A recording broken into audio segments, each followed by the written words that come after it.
Hello and thanks for joining us for this WBTV Investigates special, COVID in the Carolinas. I'm Jamie Bowl. One of the best tools we have in this fight against the coronavirus is information. It's crucial to give us a wider scope of where we are in this pandemic and where we're headed. Since this all began in March, a group of journalists from outlets across North Carolina made the decision to work together to hold our leaders accountable and find any missing puzzle pieces in the state's reporting of this pandemic. This collaborative is made up of journalists across the state. Here in Charlotte, the Charlotte Observer and WBTV, Carolina Public Press based in Asheville, the Raleigh News and Observer and WRAL-TV in Raleigh, radio station WUNC in Chapel Hill, and WECT Television in Wilmington. So how did reporters from all these news organizations come together?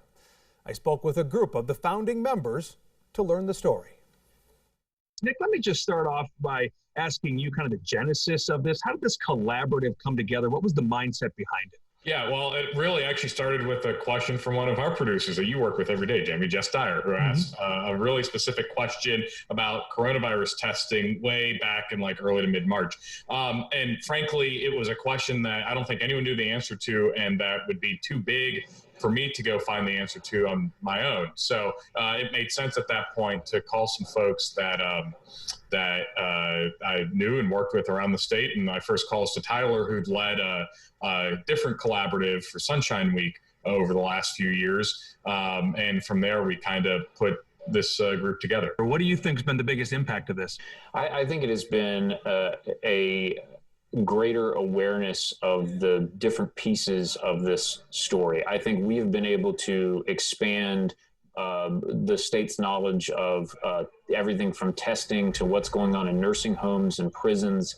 And all of those things are really important facets of this particular disease and this particular virus that we might not be able to tackle on our own, because we're able to tap into the expertise in each of these newsrooms and lean on that collectively. It's also put state officials on somewhat of notice that these journalists you're talking with are not working in a vacuum. They're working together, and they're going to hold you accountable as a group, and they're unified in this. I think it's allowed us to add some context that, we can report the numbers and the different trends. We can show Mandy Cohen's charts all day, but adding context of this is what's happening at nursing homes where you might have a family member. This is what's happening in prisons where you might have a friend. We're able to take a look at those things that are outside of the numbers. This is a public service. It's about serving our community, whether that's the state of North Carolina or just the city where we're located. This shows that, what we're trying to do goes above, a bottom line at the end of the day. And you heard Nick mention it there. The collaborative set off to answer a number of questions. How many people have been tested for COVID-19? Do our hospitals have the capacity needed for those most sick? How is this being handled in our nursing homes? What about prisons, meatpacking plants? And what will the election look like come the fall? Certainly a lot to unpack, and we're going to get into what they found in just a moment. But first, for you here tonight, where did they even begin?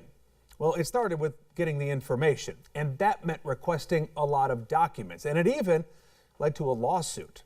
I spoke with Kate Martin from Carolina Public Press and Lucille Sherman from the News and Observer. They led the charge on all the public records requests, and they walked us through their process. So I think in particular, trying to target the records that we needed to get and get people to give them to us were sort of like one of the most difficult issues. In terms of hurdles we faced, I think, physically collecting all of the information and the amount of time it takes to do that, as well as, talking with people about this was sort of the most difficult part of all of this. How challenging, too, was it, Kate, in the fact, you're dealing with 100 counties, you're dealing with a state, lots of different data sets, maybe different platforms. Was that part of the challenge? It certainly was. I have to say, North Carolina, specifically regarding the death certificate information, we had to ask the registrars of deeds in each county, and they all have a varying understanding of what the state's records law requires of them and whether the death certificates are public or not. And that presents a challenge as a reporter because you have to convince them to give the records to you.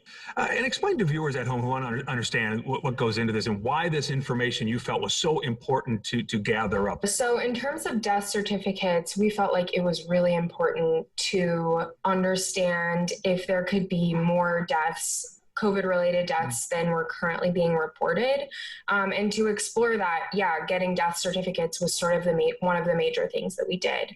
And we really felt like, we have such a small set of data currently that the state is reporting right now. And because at that time, whenever we were reporting on this, we knew not everyone was being tested. We knew there were significant flaws in, how the data was collected or who could get a test and different things like that.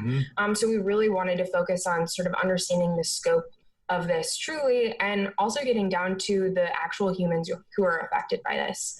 And that was really one big way that we did that. Yeah, the collaborative began with looking at COVID-19 testing. You may remember toward the beginning of the pandemic in March, the big issue was test kits. Experts kept saying, besides a vaccine, our first line of defense here is testing.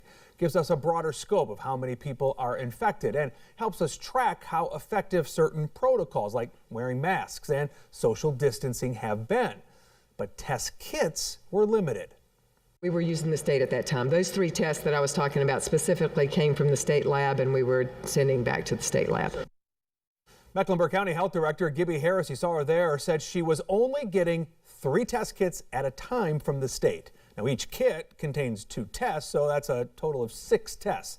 So the county then began using a third party, LabCorp. But it led to inconsistencies here and around the state.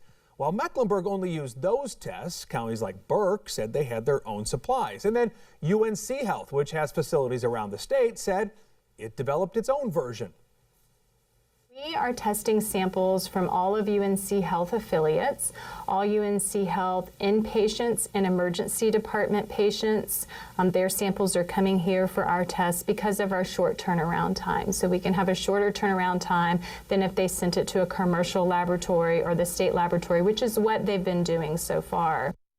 All right, so then as testing became more widely available and streamlined, the issue became those wait times. People were sitting in isolation while they waited on those results to come in. And the collaborative found those answers were taking more than a week to come through in many cases. So that means a delay in surveillance and puts people in a tough spot when they can't work.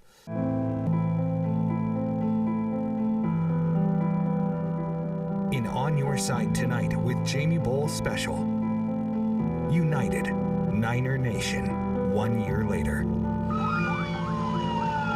This is the worst day in the history of UNC Charlotte. 1 year ago, on the last day of classes, the excitement of a summer to come turns into a nightmare at UNC Charlotte. I see him pull up a gun and start shooting. The first thing that went through my mind was just letting my family members know that I love them. I didn't know what was going to happen. A gunman had opened fire in a classroom. We turn on the news and we see that people have been shot and killed. 4 hurt, 2 killed. But out of the greatest grief came stories of heroism. He took the assailant off his feet. And a community lifting each other up. I just can't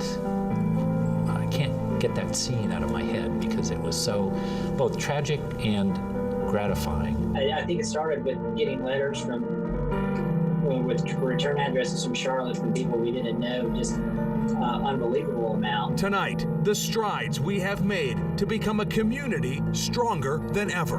We are Niner Nation, and we are Charlotte Strong. Tonight, we are united, Niner Nation, 1 year later. Good evening and thanks for joining us tonight. 1 year ago at this very moment, the news was still breaking, but we were already getting a sense our community had changed forever. About 2 hours earlier, the first reports came in on what was happening at UNC Charlotte. We were shaken, stunned, and saddened. The kind of thing that had always happened somewhere else, a mass shooting at a school, happened here.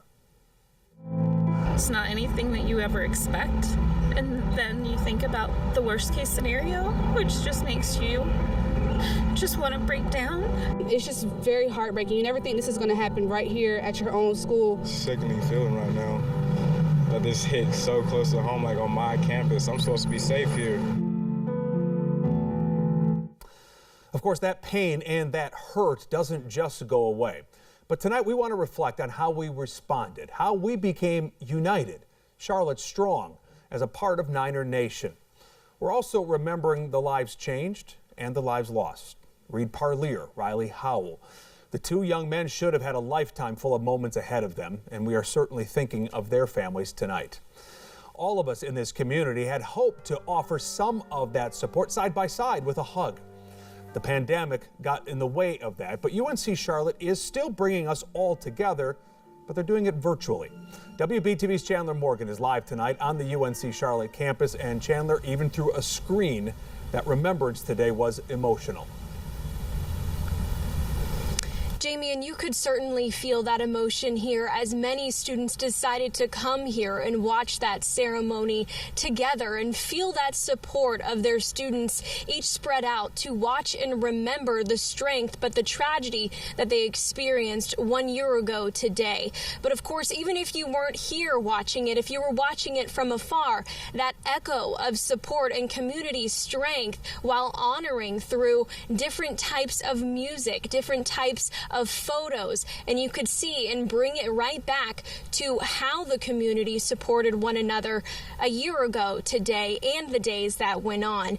But the ceremony ended with a tradition that UNC Charlotte is very fond of, and it was a celebration of life but also of community strength. We will now honor and pay tribute with the ringing of the bell. It will be rung 7 times, 2 times to recognize Riley and Reed, 4 times to recognize Drew, Emily, Rami, and Sean, and 1 time to recognize all the students present in the classroom that day.